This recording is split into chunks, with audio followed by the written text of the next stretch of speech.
It's an orange juice. What's up everyone, this is OJ. Bats are winged skeletons, so they're literally a hybrid of minions and skeletons. They're slightly more defensive than skeletons, but slightly more fragile than minions. If you're looking to swap them out, they can sub skeletons to fortify your deck, or they can replace minions to lower your average elixir cost. They have a 0.75 tile spawn radius, and spawn in a plus formation. Sharing the same health as skeletons, they will die before reaching the tower, despite having a very fast move speed. They have a melee range of 1.2 tiles, whereas minions have a 2 tile attack range. Against the minion horde, they won't be able to get close enough and will die before touching the minions. With that being said, you are able to aggro regular minions and sacrifice some of your bats to counter them for a positive elixir trade. They can kill skeletons in one hit, so they can take care of graveyard pretty well. It can prevent lethal damage from being dealt to your princess tower, but they do have a shorter attack range than minions, so they're not as effective, but for 2 elixir, you can't complain. They're very similar to skeletons. 3 skeletons will be able to surround the bowler, distract it long enough that it'll only get 1 hit off of your tower. But with 4 bats, there's way more DPS. They can counter the bowler just as well. He'll only bowl your tower once. But they do cost 2 elixir, so in this case, you'll want to use skeletons if you have the choice between the 2. Bats are slightly better than 4 skeletons because they're flying, so they don't collide with each other as much and have a very fast move speed, so they spend less time chasing and more time attacking. A giant will only land 2 punches on your tower. They're also somewhat comparable to minions. Since they're flying, you can deploy them right at the river to distract an inferno tower from targeting your giant. But they're not quite as effective at stopping a royal giant, especially at the river. They're highly vulnerable to support units covering the royal giant. He'll get 3 shots off of the bat if they're ignored. They're also very effective against the lava hound. They can take out the hound and most of the pups. Of course, this is if the lava hound is unsupported. Can it counter a golem though? Not very well. The death damage takes out the bats. Not sure what you expected. They're 2 elixir and the golem is the tankiest tank. The golemites are gonna wreck your tower. There's a very specific placement to countering certain units. The Electro Wizard, for example, will land a full hit on your tower if you plant the bats on top of him. Even if you plant the bats on the side, there's a high chance that he'll target 2 of the bats, so he will still land a full blast on that tower. The most effective way to counter the E-Wiz is to plant the bats directly in front of him so that he'll only be within range of 1 bat. This way, his 3rd attack shoots that last bat. Bats have a massive amount of DPS and they move very fast so they can outpace most units. Combined, they deal 268 damage per second. This is enough to take out tanky beasts like a Valkyrie.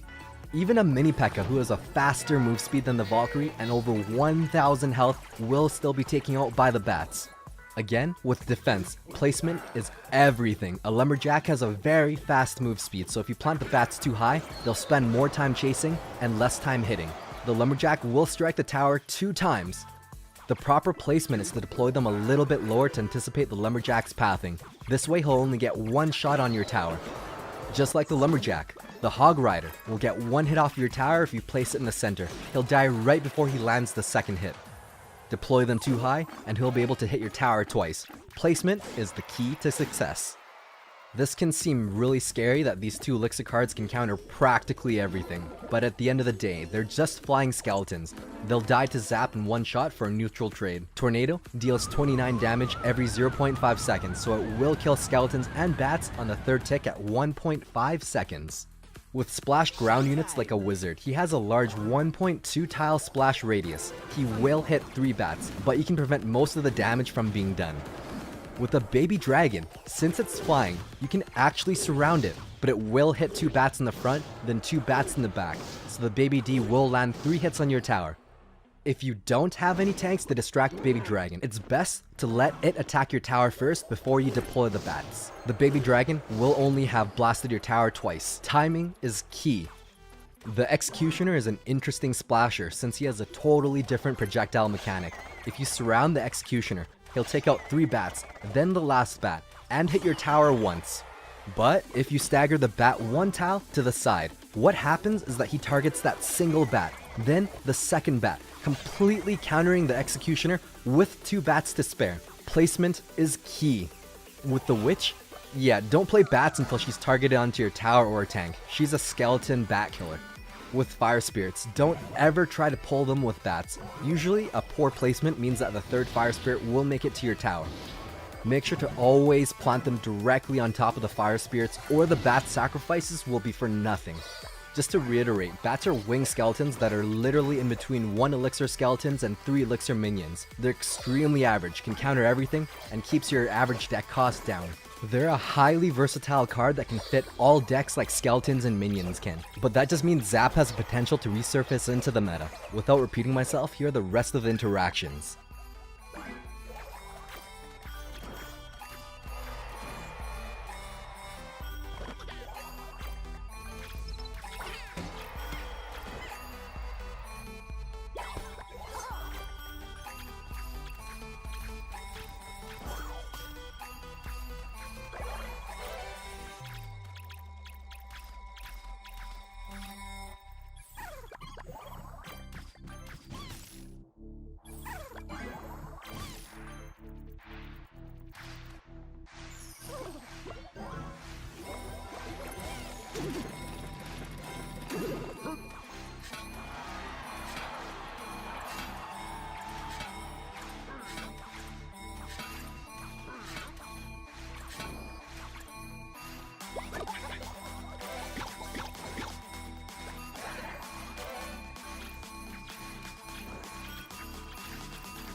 Alright, so in this replay, we're going to be playing a real match. I'm going to be running minions, minion horde, and bats, and my opponent is going to be running a splash art deck, but instead of the log, he's going to have bats instead, just because he knows I have all air right now. Starting off, we're going to have tanks in the back. I'm going to support with a Dart Goblin. He's got Electro Wizard, so I'm going to rush really hard on the left side with Miner and Minion Horde, but he counters with a Poison.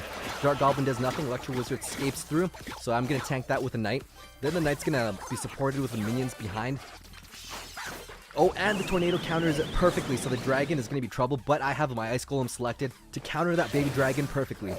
Now we're just waiting for Elixir. I'm going to pressure on the right side with Dart Goblin and trick him with Miner on the left side. My opponent doesn't want to commit an Electro Wizard, so the bats do stop most of the Miner from attacking, but it does get 2 shots in the tower. With the Knight tanking for the graveyard, I'm going to plant my Knight to tank it, and then the bats to clean up everything else. We're sitting really low on Elixir right now, and my Knight is almost dead, but he counters a Baby Dragon. That wasn't completely necessary since he did have skeletons to defend against the Knight. The Baby Dragon goes in. Again, I defend with an Ice Golem, but this time I have minions. That one minion did get splashed by the Baby Dragon. That placement could have been a little bit better. Meanwhile, on the left side, I'm pressuring with the Miner Dart Goblin combo. He does activate my King's Tower, but that Dart Goblin is going to town with that tower, dealing 1,000 damage to that tower. And on the right side, I'm going to counter the Knight with Bats for 2 Elixir. They're such a valuable card right now. He puts a Baby Dragon in the front, so I put an Ice Golem on the left side. He counters with Skeletons and the Knight. That didn't really make sense, but he is using the Knight to tank for the graveyard. It's dealing almost no damage with my Bats tanking. The Poison didn't get all of the Bats, so the graveyard doesn't do that much damage to my tower. That baby dragon does take care of my minions. He uses zap. It doesn't take care of the goblin. The dark goblin takes out the electro wizard before he even does any damage. The tower is sitting really low right now. I'm going in for a stronger push with the miner in the back. Looks like it was a misclick on the tornado, so that is a good game. I got the tower right there. With this deck, there's almost no chance for that graveyard to get through just because I had the Dark Goblin, minions, minion horde, bats, all to counter the graveyard. Despite him having a poison, I did have the Dark Goblin advantage, so I could have planted the bats in the